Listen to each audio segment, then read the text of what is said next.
Capítulo 3. Introducción análisis a Clockwork Orange, violencia en el cine. Ya se ha mencionado a lo largo del trabajo que Kubrick por lo general recurre a diferentes géneros de la literatura para luego optar por una obra y trasladarla a la pantalla. Lo hace, por nombrar unos ejemplos, con la literatura erótica en Lolita de 1962, novela escrita por Nabokov en 1955, con la ciencia ficción en 2001, A Space Odyssey de 1968, fusión entre dos novelas de Clarke, The Sentinel, de 1951 y Childhood S.N., de 1953, y con el género de terror en The Shining de 1980, novela del año 1977 de Stephen King. En este caso la película a analizar será de un género singular y controversial, la violencia. La violencia ha formado parte del ser humano desde su origen, y según las circunstancias de su aplicación puede generar en el mismo tanto rechazo como admiración. Todos contamos con un lado violento que sale a luz en algunos momentos de nuestras vidas por diferentes razones. Freud, desde el comienzo y basado en estudios hechos a pacientes, sostiene la dualidad de los impulsos en las personas como un principio innegable. Y también refiere a la regresión de esos impulsos en más allá del principio del placer, donde argumenta: un instinto sería pues una tendencia propia de lo orgánico vivo a la reconstrucción de un estado anterior. Freud, 1920. Con esto se puede deducir que mediante un acto violento e instintivo el hombre retrocede en su desarrollo como ser civilizado. Por otro lado, Rousseau sostenía que el hombre es bueno por naturaleza, y él mismo se ve corrompido por la sociedad, es decir que la sociedad es la responsable de que el hombre se vuelva malvado. La maldad y la violencia son productos de la civilización y no sentimientos innatos.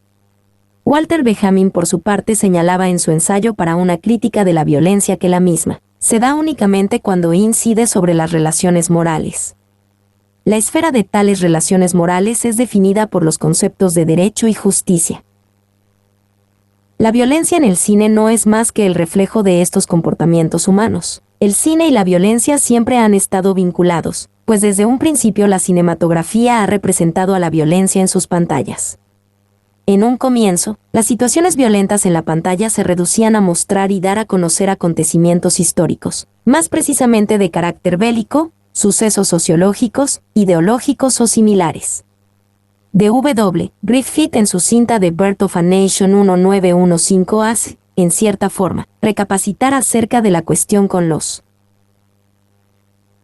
afrodescendientes del sur de los Estados Unidos con un uso más bien pedagógico de la violencia. También lo hace en otras de sus obras como Intolerance de 1916 y Broken Blossoms de 1919. Eisenstein, por su parte, instruye acerca de ciertos aspectos de la revolución bolchevique en su película de 1925 Battleship Potemkin, con escenas muy fuertes. Napoleón 1927 del director Abel Gance también enseñaba en la pantalla espectaculares escenas de guerra. Estos son algunos claros ejemplos que demuestran el vínculo de la violencia con el cine desde su origen como un requerimiento argumental en la transmisión de pensamiento ideológico o en el relato de sucesos históricos importantes para la humanidad. La violencia como género en el cine comienza a consolidarse con las películas de gángsters de la década del 30, aunque estas no eran tan fuertes visualmente ya que los enfrentamientos a menudo carecían de realismo, característica que se verá superada desde la década del 50 en adelante. Estos conceptos se irán desarrollando a medida que avanza el siglo XX con la necesidad de los estudios de cine de continuar mostrando hechos históricos sensibles para el público. El caso seguramente más reiterado en el cine es el de la Segunda Guerra Mundial, sobre la cual se han realizado innumerables producciones desde diversas perspectivas. También y gracias a la gran influencia de Hollywood, lo han hecho con el conflicto bélico de Vietnam directores como Francis Ford Coppola en Apocalypse Now 1979, quien también había incursionado en la violencia años antes con The Godfather de 1972, Oliver Stone con Platón de 1986 y el mismo Kubrick en Full Metal Jacket 1987. Por otra parte, existen directores que realizan sus películas a partir de ideas o imágenes violentas, como es el caso de Quentin Tarantino, Reservoir Dogs de 1992, Pulp Fiction de 1994, Inglourious Basterds de 2009, Django Unchained de 2012 entre otras, o Robert Rodríguez, Desperado de 1995, Machete de 2010.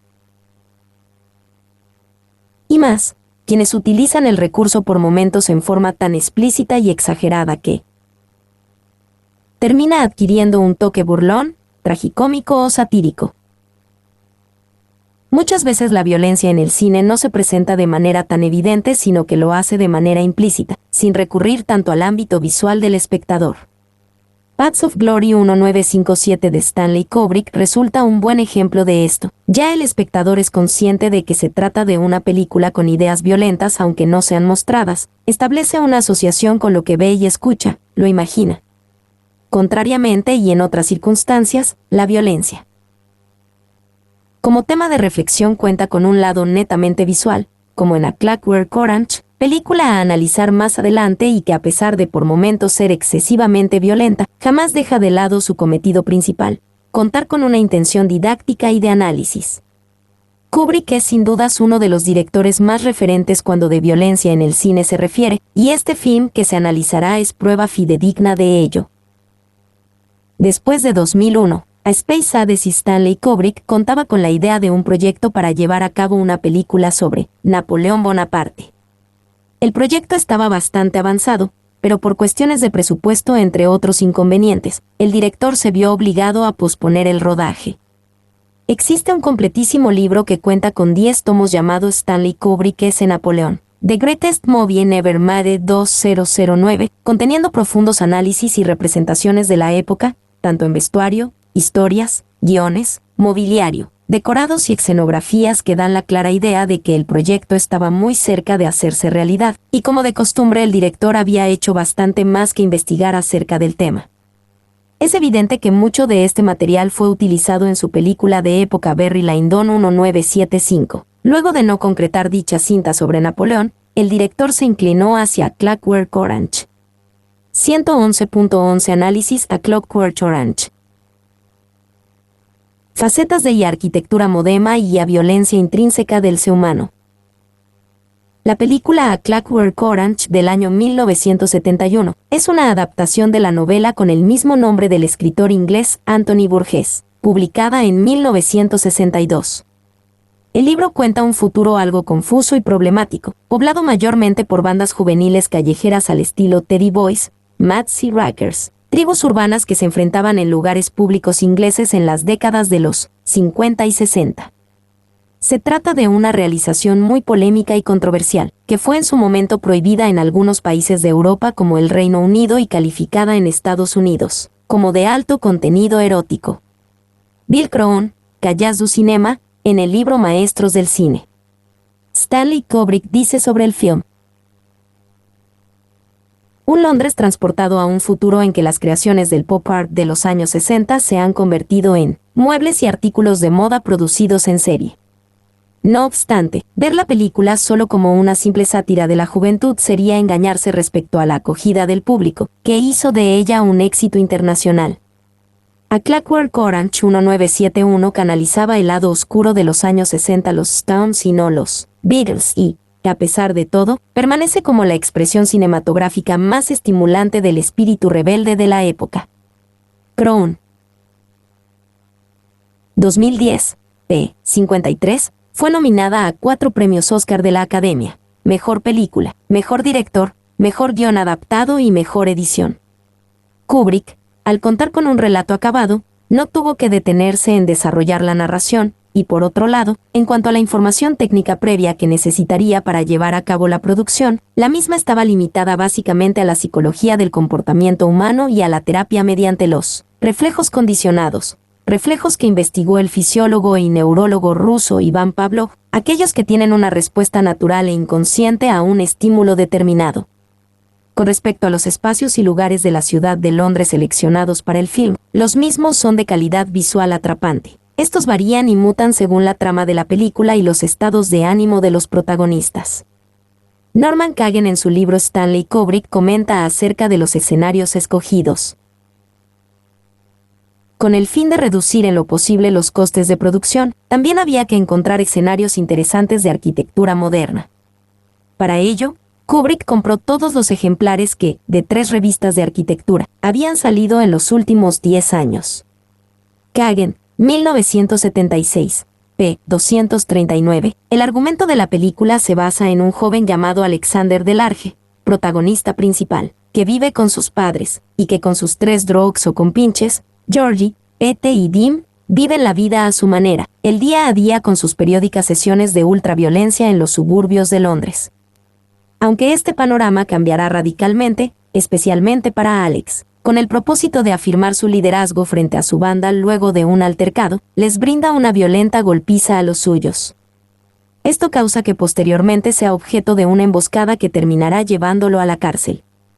Es ahí donde Alex, quien tiene una poderosa pero curiosa afición por el gran compositor Ludwig van Beethoven, se declara como voluntario, como conejillo de indias para un nuevo método experimental contra los impulsos causados por la violencia, el tratamiento Ludovico. Una vez completado el experimento, Alex, incapaz de hacer daño, se vuelve a encontrar con todas sus antiguas víctimas. Las aventuras de Alex son una especie de mito psicológico. Nuestro subconsciente se libera a través de Alex de la misma manera que lo hace a través de los sueños, y se resiente al ver que la autoridad ahoga y reprime a Alex, por más que nuestro consciente reconozca la necesidad de ello. Stanley Kubrick, 1971. A Feast and About Time. La escena inicial de la película comienza solamente con los ojos de Alex, unos ojos de color azul oscuro, uno de ellos tiene pestañas postizas, ojos que dicen y no dicen, difíciles de descifrar. Por su parte, Alexander Walker comenta en su libro Stanley Kubrick dirige acerca del inicio de la cinta. Kubrick comienza a Clockwork Orange con la mirada fría y malévola de su héroe víctima, estableciendo así con Alex un contacto estrecho que ya no se romperá durante toda la película, bien por medio de las imágenes que convierten a Alex en agente activo de nuestros temores y concupiscencias, bien a través de su cándido comentario en WhatsApp, amistoso a la vez que desvergonzado. Walker, 1975, p. 272. Esta escena inicial se da dentro del Corobe Mill Bar, que fue idea del mismo Kubrick, un bar sumamente inusual. Norman Kagan declara, la cámara retrocede y nos muestra el bar lácteo Corobe. Es un extraño antro negro en el que unos desnudos femeninos blancos de fibra de vidrio hacen las veces de mesas o, encadenados sobre plataformas, sirven de decoración. Kagan, 1976, p. 241. El mismo bar es un largo y ancho corredor pasillo con sillas y mesas, mujeres desnudas, que se adosan a lo largo del mismo, donde se ubican los clientes. Kubrick, como en tantas escenas de su filmografía, recurre otra vez al pasillo como elemento arquitectónico estructurador para la escena inicial de la película. Si a esto se le agrega el traveling hacia atrás desde los ojos de Alex, la sensación del lugar sugiere y adquiere mayor distancia que la realidad, como si el espectador se estuviese lentamente alejando de una pintura por la inmóvil posición de los protagonistas. David Rivera en su libro Tabula Rasa. El movimiento moderno y la ciudad maquinista en el cine, 1960 a 2000, agrega sobre el bar de la película. Es un clásico de la decoración psicodélica en el cine de los años 70, con su largo y místico pasillo corredor, sus colores mates y netos, básicamente el violeta y el blanco, y su decoración antropomórfica e irónica, la atmósfera visualmente limpia, placentera pero al mismo tiempo tensa y claustrofóbica del local conforma una de esas límpidas imágenes espaciales cinematográficas que resulta difícil olvidar. El bar, junto a la tienda de discos que Alex recorre vestido como el personaje de The Little Prince, novela del escritor francés Antoine de Saint-Exupéry publicada en 1943. Son lugares que se ven ordenados y cuentan con una singular limpieza, a diferencia de otros espacios recorridos durante la película que parecen haber sufrido una dejadez y un desinterés absoluto por su mantenimiento. Rivera agrega, los únicos espacios públicos que conservan un sentido de vitalidad y se hallan cuidadosamente decorados y mantenidos son los locales comerciales. Cuando existe un interés, sobre todo económico por parte de la sociedad, el mantenimiento de los edificios y su interior se vuelve una realidad repetida que los propietarios se ven obligados a realizar. Por otro lado, y cuando debería ser al revés, ocurre algo totalmente diferente con los espacios públicos de las viviendas, por ejemplo, que no cuentan con mantenimiento alguno, al punto de llegar en algunos casos a la avería perpetua. El mismo autor señala, Kubrick magnifica el estilo pop decadente de principios de los años 70 y lo convierte en una siniestra parodia de la frivolidad e irresponsabilidad de la sociedad de consumo y de las utopías gratuitas e incongruentes de la juventud. Rivera, 2005, p. 112. Aparentemente, apalear a un vagabundo y enfrentarse ante una banda de Billy Boys en un casino abandonado no es suficiente para Alex y su pandilla. Ahora, los cuatro aparecen inmóviles como anteriormente en el Corove, cual pintura en un auto conducido por Alex, que viaja a toda velocidad por un camino. Walker anticipa y comenta, Kubrick filma su marcha hacia esta nueva experiencia cumbre como un viaje estrepitoso en un coche ultramoderno por un oscuro camino vecinal, empleando una de sus sorprendentes composiciones en corredor. Walker, 1975, p. 275. La pandilla transita muy apretujada en el Durango, 95, aunque el auto es en realidad un Adams Probe 16, del cual solo se construyeron 3 unidades en el año 1969. Es un vehículo muy peculiar que Kubrick seleccionó para estar a tono con la estética del film, pues seguramente así se imaginaba que serían los autos superdeportivos del futuro. Mide apenas 87 centímetros de altura y carece de puertas. En una sociedad que parece haber perdido hasta la paciencia para abrir la puerta del auto y sencillamente da un salto a su interior. En ese auto llegan al escenario. Esta escena introduce otra propiedad narrativa de la arquitectura presente en la filmografía de Kubrick, la construcción arquitectónica como un signo de tiempo. Ha habido huellas de esta interpretación en la presencia de la palabra hogar en la entrada de la casa en la que Alex, violando a la esposa del escritor, comienza su propio viaje a través del tiempo, un viaje que prevé su retorno al mismo edificio y lo lleva a cometer suicidio. Church-Usai, 1998, p. 126. Church-Usai comenta que Kubrick utiliza los paisajes, arquitectura o simplemente elementos arquitectónicos que quizás no tengan importancia para la construcción en sí, en este caso un simple letrero, pero que son claves ya que marcan un punto en el tiempo y que al quedar en el inconsciente del espectador, evidentemente lo recordará con claridad al presentarse otra vez en la película. Acerca de la casa y comparando con el Corove Milk Bar junto a la tienda de discos, Rivera argumenta: un matiz diferente y más afilado es introducido a través de la única villa racionalista que podemos ver en la película, el chalet del escritor progresista, cuyo exterior a modo de grandes cubos girados de hormigón con cubiertas inclinadas funde en una sola y expresiva imagen los laboratorios South de Lois Kahn y el edificio del Ayuntamiento de Sainatzalo de Alvar Aalto. Las escenas interiores fueron rodadas en la casa Skibreak de Norman Foster, un espacio escalonado de límpido racionalismo que culmina en un gran muro vidriera. Suena el timbre de la casa del escritor con una parte de la novena sinfonía de Beethoven, ¿acaso como un anuncio mortal de la llegada de Alex y su banda? Aquí se da una de las escenas más extrañas de la película y probablemente del cine de la época. Alex, una vez dentro encarnando a Gene Kelly, zapatea y canta Singing in the Rain, canción central de la película del mismo nombre del año 1952, despoja de su ropa a la mujer con una tijera y da patadas al vientre del escritor acompañando el compás de la canción. El escritor, amordazado y víctima del momento, es obligado a ser espectador de la violación de su propia esposa.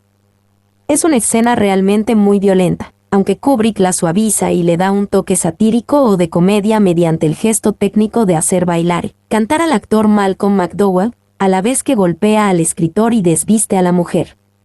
Acerca de la singular y original escena, Alexander Walker argumenta, las agresiones contra el escritor y su esposa, el señor y la señora Alexander, son, por sí mismos, actos horripilantes y verosímiles. Pero el ritmo del montaje rápido de Kubrick encarna de manera instantánea la sorpresa de cada embestida. Como dice David Rivera, las tomas interiores son filmadas dentro de la casa Skibreak, hecha por el arquitecto Norman Foster en 1965. La casa es singular y transmite algunos detalles que valen la pena aclarar. En este espacio se fusionan dos grandes elementos arquitectónicos planteados reiteradamente por Kubrick en su filmografía: el corredor y la escalera, ya que la casa se estructura en forma de gran corredor y debido a la pendiente, el interior del recinto está dividido por los desniveles que albergan distintos espacios, como si fuera una gran escalera. Cherchusay dice que Kubrick atribuye a las escaleras una función que no es solamente arquitectónica sino también crucial en términos figurativos y narrativos. Cherchusay, 1998, p. 121. Esta casa del escritor es el ambiente arquitectónico diferente de la película por excelencia, ya que es el ambiente más delicado, pulcro y ordenado del film. Nos encontramos aquí con una analogía entre la estructura del film y la organización de la casa. La película muestra una sociedad que, si bien tiende a la maldad y al ascenso del poder bajo cualquier medio o circunstancia, se presenta algo lineal, como la casa del escritor.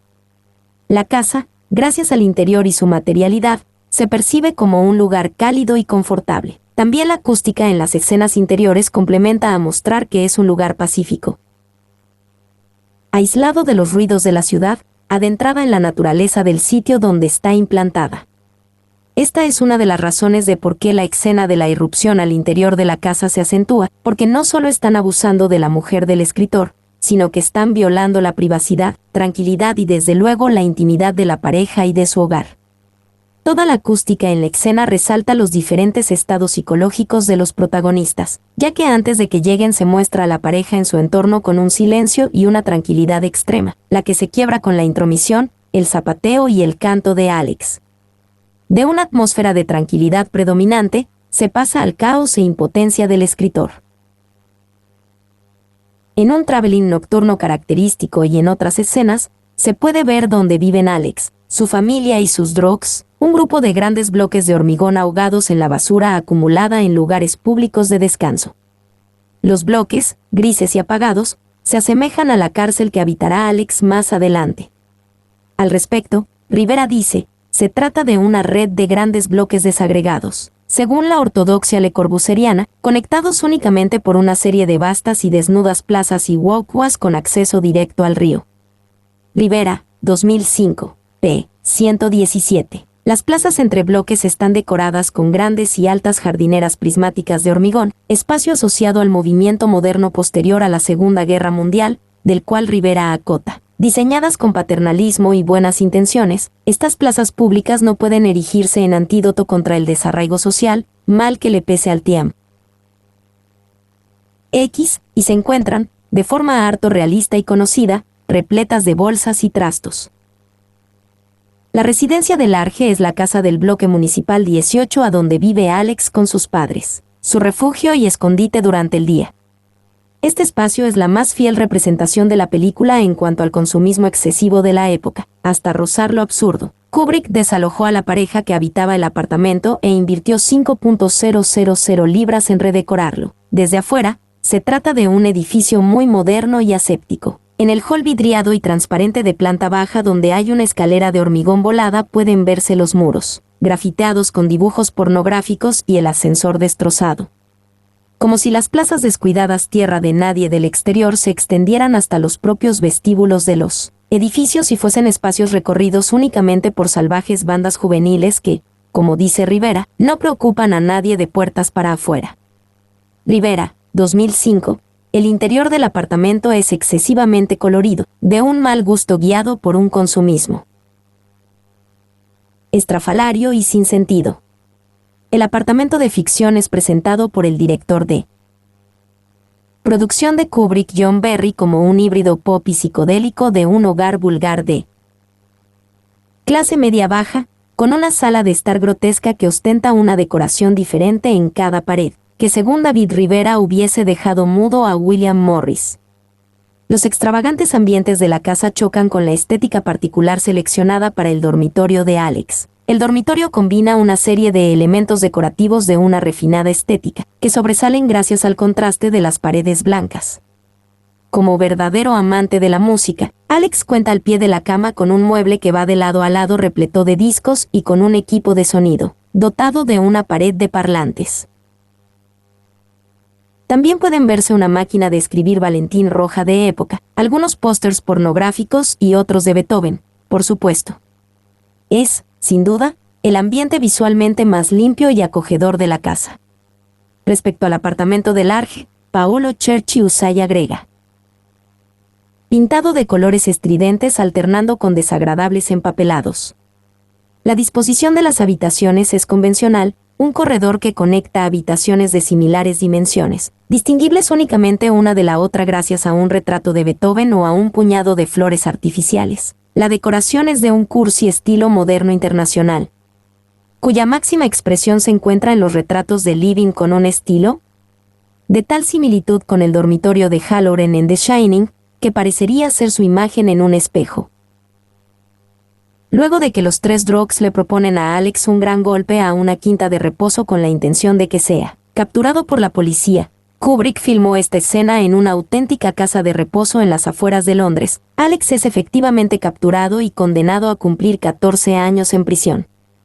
Aquí comienza el segundo cuadro de la película, que actúa de eje de simetría de la misma. El dinamismo y la violencia que la película contiene desde el comienzo se ven interrumpidos por la llegada de Alex a la cárcel, donde el film adquiere un carácter más lento y los espacios se tornan menos expresivos, represivos, más limpios y triviales, mediante tomas de los edificios institucionales.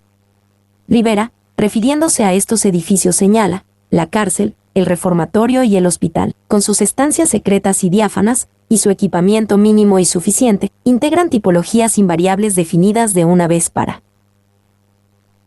siempre. Rivera, 2005. p. 118, estos espacios como salas de espera, recepciones, el salón de actos, patios, pasillos y celdas de los reos se muestran como arquitectura desnuda incapaz de transmitir algo acerca de las personas. Mi nombre es Demim. Soy tu asistente personal. Mi sitio en internet es demim.es.tl.